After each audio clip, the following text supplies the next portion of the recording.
Hey, it's match day, everybody. Matchday's Footy Prime.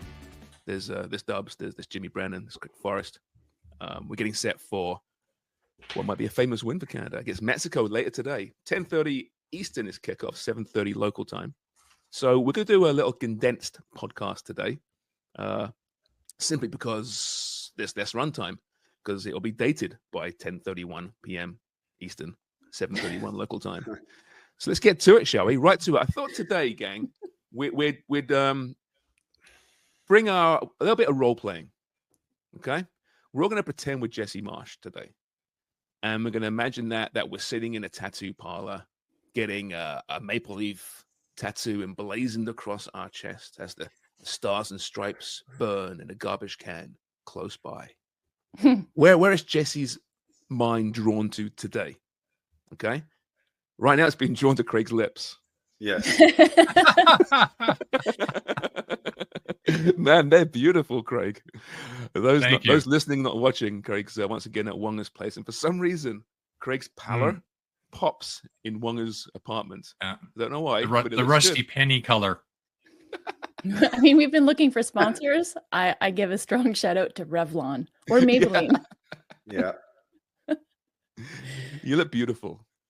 What was that comment on the YouTube? Dubs? Didn't see it. Oh yeah, it was something like I appreciate Craig's courage in coming out as a woman. I support him wholeheartedly, but I much prefer him as a man. It's a big woman. He's a big woman. A strapping lass, well, as they say. Imagine him in heels. He's 7 feet tall. Yeah. Yeah. You can pull it off. You're holding his hand like that. Hello. I might need to. Easier choices for you. God. Hey, listen, you used to watch, maybe you still do, RuPaul's Drag Race, didn't you? Yeah. Yeah, well, Craig, Yeah. tell you Get what. some tips. And some tits. Or just the one. Anyway, back to our little game today, our role-playing game. So where is Jesse's mind drawn to ahead of tonight's match? You know, he's in that chair, he's getting that ink. He's so proudly Canadian now. But obviously, there's the matter at hand. Where is his thoughts being drawn? Dubs, let's start with you. We've got three thoughts to get to. I'm sure we'll, meander elsewhere, but three thoughts to get to. Where you're Jesse, you can speak in Jesse's voice if you want. Up to you. But where are your thoughts being drawn? I won't even attempt my best Jesse Marsch impression, but I'm thinking that it's in his midfield. So I've heard pundits refer to Canada's midfield as soft. I would disagree with that, but I think there's question marks in that midfield. We've seen Schwanier have success next to Eustachio. I think that Kone, to me, is probably the smart choice because he's had success in that Canada kit. We know what he can do. He's been vocal about the support that he got from his teammates and from Jesse Marsch when he was kind of navigating the De Zerbi comments and going over to Ligue 1. I think that Kone probably gets the nod there, but I think the 1B to this is the midfield. And then it's the timing and his substitutions. Like, how strategic is he going to be in his substitutions? We know that he wants to get Jebison and Promise David cap-tied, but I think just what the game dictates in what he needs. Are they chasing the game? Then you go in hard because you've got that power, that pace, that firepower on the bench with that depth in the forward position. But, are you a little bit weaker if you have to lock the game down, right? If an Oso gets the nod, then maybe he's starting and you kind of are able to dictate the game a little bit, defend a little bit better with some organization and with some structure. But then if he doesn't, then you've got that wily veteran who can come off the bench and kind of lock the game down for you. I think you've got those qualities in a Nico Seeger, but you don't necessarily have the balance of the experience. So I think that you like the profile and the quality in him, but maybe not what is required in the game if you need to lock it down around the 75th or 80th minute. So I think those are questions. And then the 1C for me, even though I've mentioned two things already, I'm taking a lot of time, is the attire. Do we see the gray skinny jeans make an appearance just as a wink and a nod to Wonger? And is it a little bit of head games and mind games, as Jacob Schaffelberg, who was a guest on Footy Prime, alluded to, that he enjoys that a lot from Aguirre? Because we've seen him show up as a tracky coach and then emerge from the dressing room after halftime as the suit coach. So is that on Jesse Marsch's mind after those first two things, which I think are much more pressing, pun fully intended? It's a great point. Craig, I mean, as a former player, how much stock do you put into what the coach is wearing? Let me see. Well, I mean, if he came out, in a Speedo, I would be a little concerned. It would be a statement, Forrest. That would be a statement, wouldn't it? Well, if he wins the Nations Cup, he might run out in a Speedo, which I wouldn't be opposed to. Well, I wonder. I mean, Jimmy, you were a coach. Like, at any point, do you consider, okay, what will I wear, knowing what the other guy is going to wear? Like, if you know that Aguirre is going to come out as a tracky coach, does that make Jesse feel a little bit more relaxed? Or is he like, no, I'm my own man. I don't care what he wears. Jimmy's not going to answer this. I think he's his own man. Yeah. He's going to dress the way that he wants to dress. You don't care about what the opposition is wearing. I mean, what you do take into consideration, and I learned the hard way, is the weather. The weather plays a role, right? And I remember we played TFC one time when I was at York, and it was a torrential storm, and I went out with a pair of jeans, dress shirt, jacket, and I was miserable. And then I went in at halftime and changed again and put on a tracksuit and a rain jacket. You were the halftime tracky guy. Yeah, because I was drenched. And it's not nice sitting there with wet jeans. Especially as tight as yours are. Yeah, exactly. Yeah. Even tighter the wetter they get. I think though, maybe Sharms, just before somebody else has a chance to lend their opinion to the proceedings, is I think that's a metaphor for the match in itself. Jesse Marsch isn't concerned about Aguirre and what he's wearing. He's his own man, as Jimmy said, and he's going to wear what he wants to wear. And it's not as much as a statement as it is just full belief in his own style, which is, full belief in this Canadian brand of football. So they're going to go out and they're going to let that carry the match versus adjusting for what Mexico is going to throw at them. Right. So back to your question itself. Let's go back to Craig here, the midfield. Matches are won and lost in midfield, right? You hear that over and over again. I don't look at this Canada midfield as being soft, though, at all. I mean, I know there's question marks and whether it's Kone or Chouanier or Ozo in that partnership with Eustachio. None of them are soft. No. And they played against Mexico before, too. Yeah. With success. I don't think there's a problem there. But I'm with Amy on that. I agree that would be probably where he was thinking. I mean, he's even talked about the back line already. He's talked about the goalkeeper. He's talked about the front two, David and Laren. But midfield was the question marks. And we talked about last week. We didn't know exactly, who would be on the right-hand side. Ahmed, would they, Tejan Buchanan be potentially picked for that spot? He hasn't had a lot of minutes, of course, but that was probably what he's thinking. And for me, it's one worrying part would be about the Mexican team is the discipline from the Canadian side.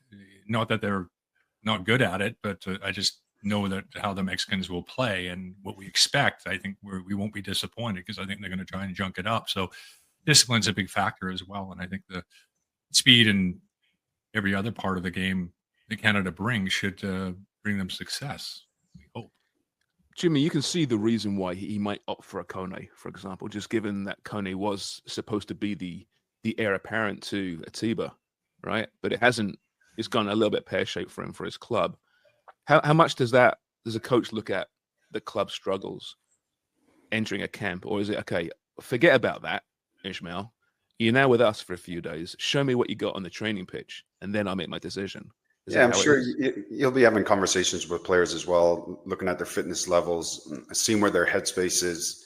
And if Kone does come in, I understand why he would, because it's another big body. I mean, Craig, you were talking about the Mexicans, trying to be physical, stop Canadians getting into a rhythm. I mean, the last match that they played, there was 43 fouls in that match and 6 yellow cards.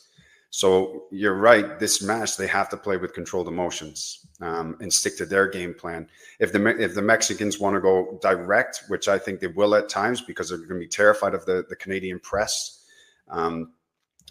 Kone being in the middle of the park, he can pick up the second pieces. It's just another big body that can protect the back line and stop balls getting dropped into the striker. So I think he's going to have a good think about, the midfield and what is he going to do with it. If he brings in Oso and Oso maybe plays on the left, then that allows Oso to come in. They can box the middle, overload it, allows Davies to get forward. Ahmed's a clever player. He likes playing out wide, but he can drift inside as well into those pockets, which allows Johnsons to get forward as well. So I think it's really, he's going to be thinking about his midfield partners. And if Coney does come in, I think he's going to have a significant role in this match. And that's protecting in the back, picking up second pieces. And then when he does get it, we hope we get the old Coney when he gets it and he drives into that space and gets the players pushing forward. How about Jimmy, the bench? Obviously, there's a lot of strength there, and the decision when Jesse decides to bring on bench players or impact players, I like to call them, as opposed to substitutes. Well, look, Stacks, if I'm the manager, I'm looking at, say, for instance, if he brings an Ahmed or no, so I'm saying give me 60 minutes of everything that you've got, 65 minutes. And when that's up, I'm going to bring on maybe a Schaffelberg. Maybe I'm bringing on a Buchanan. Maybe I've got Promise David coming in.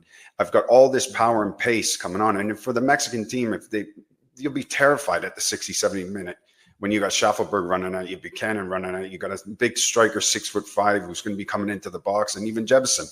So they've got an awful lot off the bench. And I think the game's going to dictate the moment when we're going to see all that power and pace come off the bench and really get at this Mexican side. So, and Jimmy, sorry.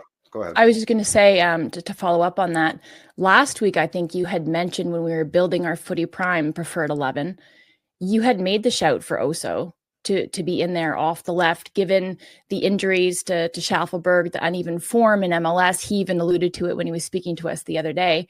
And I like that a lot, because really when we see this team defend, and correct me if I'm wrong, and really Jesse Marsch and the way that he coaches, when you're out of possession, you're set up with that back four and then almost three banks of two, right? So you've got whoever's paired in with Eustachio, and then you've got, say, Oso is kind of that wide left player, then he's drifting in to make that box, as you're talking about, with maybe Jonathan David. And then you've got maybe your right player or whoever's up there on the right flank, whether it's a winger or somebody who's more seen as a midfielder, and they're with, say, Kyle Aaron, who's going to be up top. So that makes sense to me in the way that they want to defend and win the ball aggressively and in dangerous areas of the pitch so they can keep going at Mexico. Yeah, of course. They can keep going on that. And when you got fullbacks that want to bomb on, you have to have clever wide players as well that can understand it, that can open up those runways.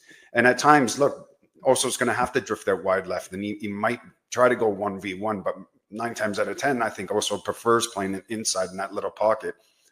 Ali Ahmed on the right, he can take players on. And so if you can get him isolated 1v1 and maybe get some overlapping from Johnson, I think they're going to cause havoc down that right-hand side.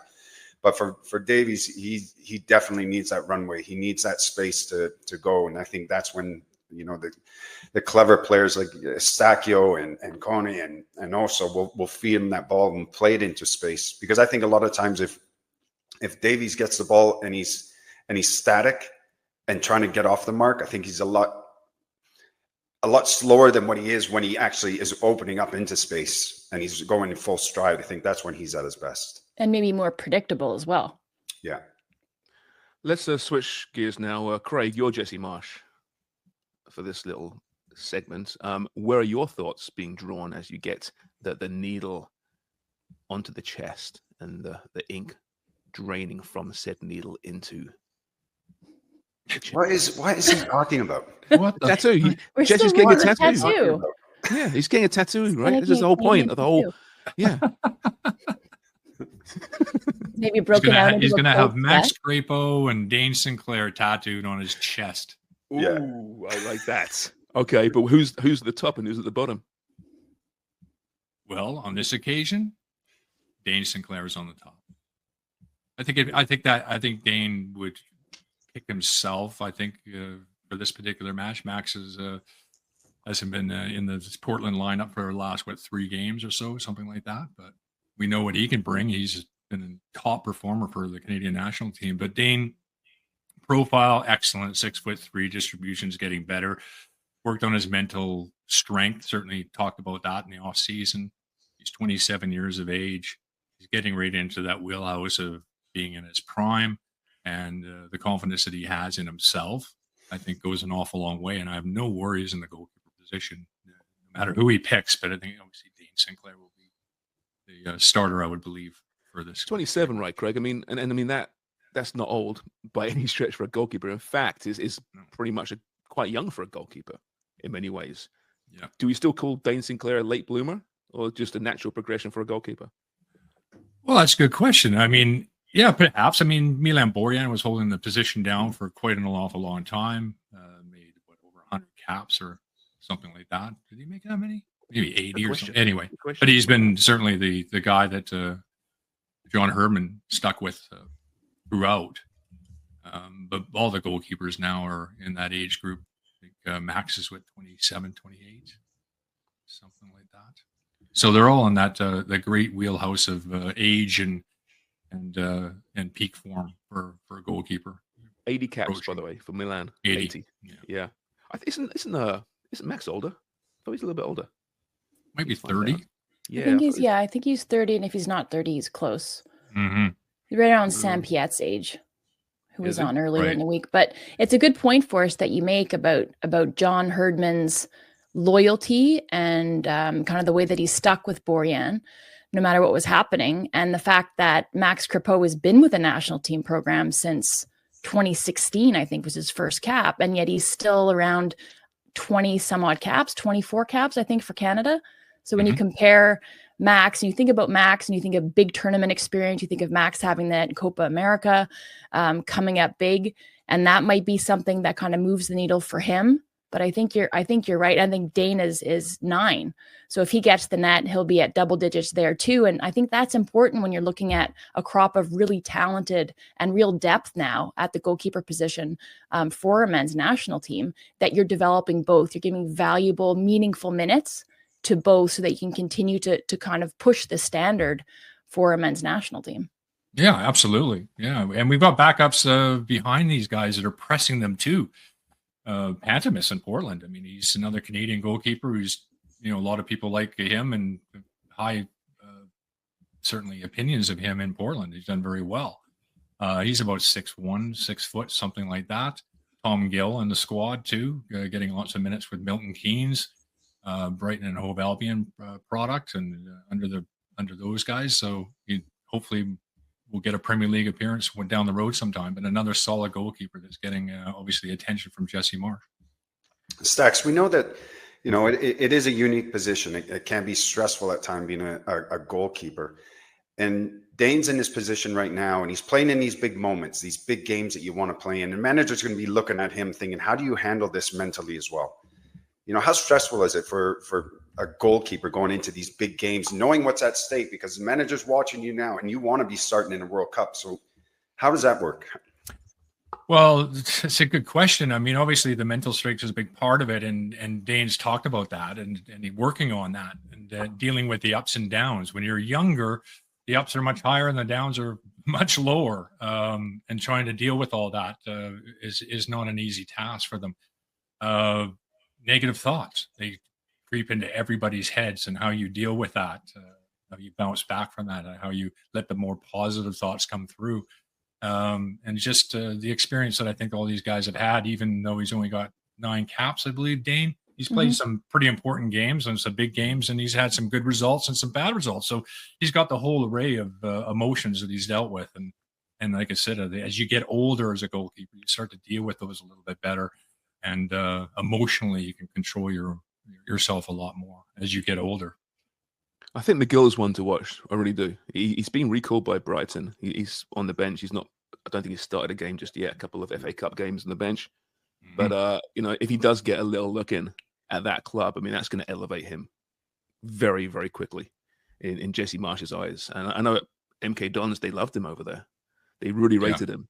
So maybe he needs to move on at some point from Brighton, who knows, to get playing time, but maybe another loan, who knows. But he's a youngish guy as well. He's 6'1", I think. He's not like Dane's size, but and he's quite slight. You see him in training, but I wouldn't rule him out just yet as well. We've got depth, right? We really do it in goal, and it's nice. Generally speaking, Craig, we always have though. Yeah, traditionally, women and men, we both have had good goalkeepers. And I'm not sure whether that's the multi-sports aspect of what we have in Canada. And a lot of us have played different sports growing up, whether it's basketball, hockey. I mean, I was doing judo as well, which I thought really was a big help as far as the physical. Yeah. There's no chopping in judo. Yes, there is. Don't tell us Mike otherwise. Myers, there is. Austin Powers says there is. I got Bruce Lee here behind me. Mhm. Yeah. Having a big old fart, isn't he? Letting one rip. Yeah. But I mean, look at the Americans as well. Solid goalkeepers throughout all their programs. Yeah, no, I mean, look at who's playing for the States tonight. Is it Matt Turner? Is it, probably, right? And he's not even starting right now. Be Matt Turner. Yeah. Jimmy. Yes. Guess where you are right now? You're in a tattoo parlor right now. And you're getting some ink, which he knows in well. Your chest. Which He I knows, do know yeah, well. he's no stranger to the old chair in the parlor. No. So you're Jesse Marsch. Where are your thoughts gravitating to? Didn't I already go through this? Well, yeah, But I don't know. Did you? Yeah, I don't know. I was talking about the midfielders, this decision making, who he's going to bring in, who he's going to start. Oh, so That's you what jumped the he'd be gun. thinking about. You got all anxious and jumped the gun here. Well, do it not. Okay, think of something else. Okay. I think his issue again will probably be in the middle of the park. Does he start throwing? Come on, man. Get on your feet. How about this? Can I give you one, Jimmy? I want to get your opinion on it. That's going to be his biggest issues, right? Is who's going to start and how they're going to match up in this game going forward. He's confident with his team. He's got a great belief in them, but it's just which players he's going to start and who he's going to bring on in the 60th, 70th minute and can change the game. That's going to be his biggest issues right now. Okay, let me ask you this. So you got the new But then boys if he's in the chair, then he's probably thinking about, do I get, black ink or am I going to go color ink? Yeah, black. You go black, I think. Because I know you gave me stick. I was What, like, for the Audi symbol? The Audi symbol. Such an asshole. But let me ask you this then. So the new boys, and there's so much focus on Dan Jefferson and Promise David. Yeah. You mentioned David before. You look at the two top guys, Aaron and David, right now, John David. Who's replacing whom there potentially? Like, do you see Jefferson more of a replacement for a fatiguing John David and Promise for Kyle? Yeah, possibly. Yeah, I think with Promise, I think he's got to go higher up the pitch, doesn't he, into that kind of target role, and let the rest play underneath him. And then I think with Jefferson, because of he's very athletic, he's quick. He can play underneath, maybe in that Jonathan David position. But either way, you both got some big bodies coming onto the park with bags of pace and energy. That's what I'm really looking forward to is the match. How long both teams stay in it. It's 0-0. What are the substitutions? Mm-hmm. And if we're going to bring on power and pace, I want to see how that game changes because I think they'll terrify the Mexicans. I was talking to Promise David. I did an interview and hopefully it'll be dropping at some point on Sportsnet. But little connection to Footy Prime here. Actually, a number of players are aware of us, by the way. It's just nice to know. But so Promise was coached by Danny Dichio at TFC for a number of years. Promise loves Deitch. And he regaled a couple of stories. He said, he just kind of showed up at the academy, had this old pair of Umbros he was wearing, and then Deitch just shows up out of some room with 2 boxes of Addies. I'm not sure, Predators or something. And he's like, "Yeah, you can't be wearing those. You wear these." And he goes, it was like just this kid's eyes just lit. I couldn't believe it. These beautiful boots. I never thought I'd wear them. And Deitch gave them to me.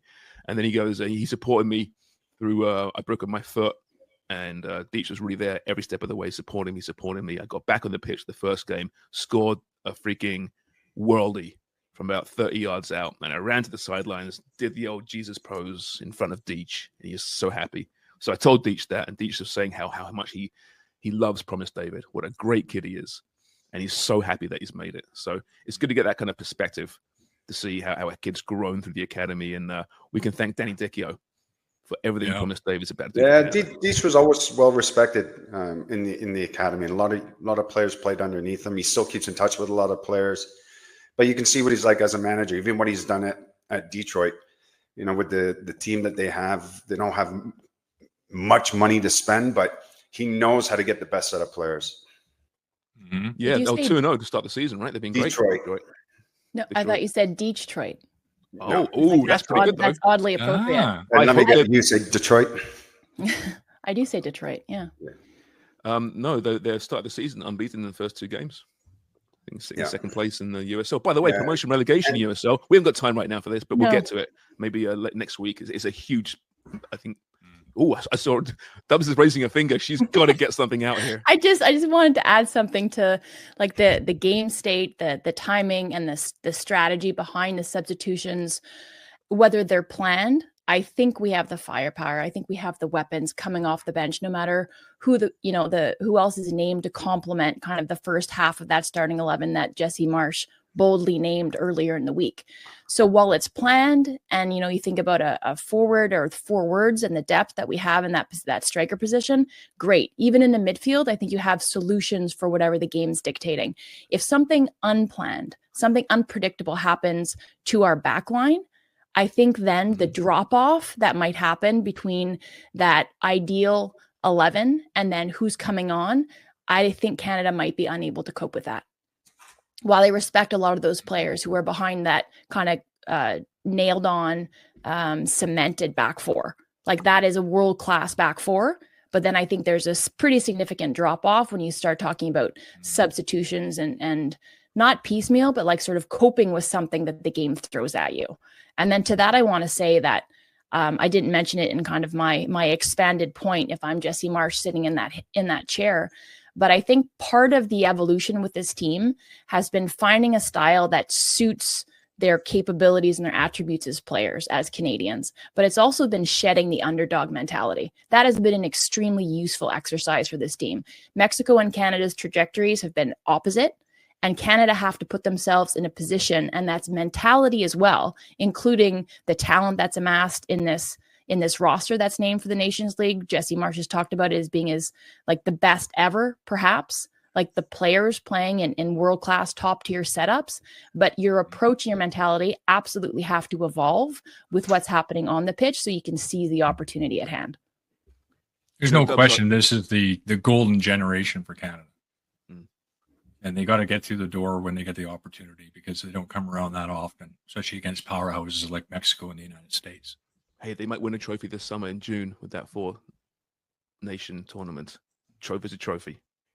The He Believes Cup, we'll call it. How about that? No, it's not a great name for the women's game. Why would you try to use it for the men's game? I'm calling it the He Believes Cup. Okay. Yeah. So Wonger insisted that we ask. He asked what's Jesse's biggest worries. I think you kind of covered that. Back four, if an injury happens, or a drop off. And we're running out of time as well. But Wonger does want predictions. I'm sorry. He just does. So whatever Wonger wants, Wonger gets. So let's go around the table. Jimmy, what's your prediction tonight? 2-0 Canada. All right. Craig? 3-0 Canada. Ooh. Dubs? I'll say 2-1 Canada. Okay. I'll say 1-0 Canada. I really hope it doesn't go to pens. Really do. But if it does, it does. Tight. You got to be prepared for that too. Mm-hmm. Yeah. I think people are just writing off Mexico a little bit too soon, and they're not what they were clearly, but they have a way about them. Right, 0-0 last time, they just freaking destroyed that game. I fear that will happen again, and with the Mexican support behind them, will that drive them a little bit? But I still think Canada is a better team. Simple as that. So the bookies have Mexico slightly favored overnight. Do they now? Really? Yeah. Okay, because it was Canada up until recently. Then. Well, I guess it depends on which site, but yeah. Huh. Free advertisement, but the one I was looking at. Every interview I've done the last 2 days, I've said that Canada's favorites for the first time ever. So fuck. Well, I think they are. In our minds, they are. Yeah. I think Forrest was over on Javier bets. That's why. Yeah. Right. I'm lip reading so much. I'm just staring at your lips every time you talk. I know. They just draw you in, don't they? Don't they? Yep. Mm-hmm. Oh, they're beautiful. Like Betty Boop. Betty Boop. Are we predicting USA Panama? Sure. Well, Panama beat the States, right, at Copa last year. Mm-hmm. So Panama is no walkover. Very good coach in Christensen. Yep. So that again, that's not a gimme. So what are your thoughts on that one, Dubs? I'm going to say 1-1 and then Pens and US win. Okay. Craig? Really? I think that's a 3-0 scoreline as well. USA. All right. Jimmy? I think it'll be 2-0 USA. I think they got a little bit too much firepower going forward. They've got a great squad, but you don't know what you're going to get with them. If they're on, they're a dynamite team. The Americans. You can't take anything away from them. They got some players playing in some big clubs. Yeah, they do. And they've got some injuries, but they're still very, very strong. But if the Eagles come out, who knows what's going to happen? Hey, you know what? I mean, it's possible that both the States and Canada lose, and that's okay because they still play each other. And that's going to be the biggest thing, that match. I just want to see that match, obviously in the final, clearly. But second prize, I'll take it in the third place match. I think ticket sales are pretty good because, the U.S. has threatened all 3 other nations in the tournament. So, yep. Yeah, I do wonder, like I was saying it to you guys yesterday, how down here, I'm not sensing any kind of edginess, right? Most Americans are very apologetic, actually, when they find out that we're Canadian. But when the Outlaws arrive, there's some dickheads within the Outlaws. There are, simple. We've all seen it. I wonder if the mood changes at all. Because there is a crossover, right? So the same stadium, there's like two hours between games to kind of change the fans. Will there be some intermingling there? Surely. Yeah, clearly. Some fans hiding in the toilet to watch the next one. Oh, yeah, totally. 100,000 in this stadium? That doesn't fit 100,000. There won't be any illegal immigrants there, though. They'll be well clear of that because I should be in a big presence there. I could be on my way out myself. Yeah, that's right. You may never come back. It could be done. So it's been lovely. Yeah. You'll end up in El Salvador. Reporting from LA, and then you get one of these. The old shepherd's hook. All right, gang. Well, listen, enjoy the game, and we'll talk. Looking forward to it. Hopefully, Really I'll talk to you this weekend from here still because I want this little run to extend. It's been fun, and Canada's due a trophy. Let's be honest here, and they're good enough to win a trophy. So that's been Footy Prime. Thanks, everyone.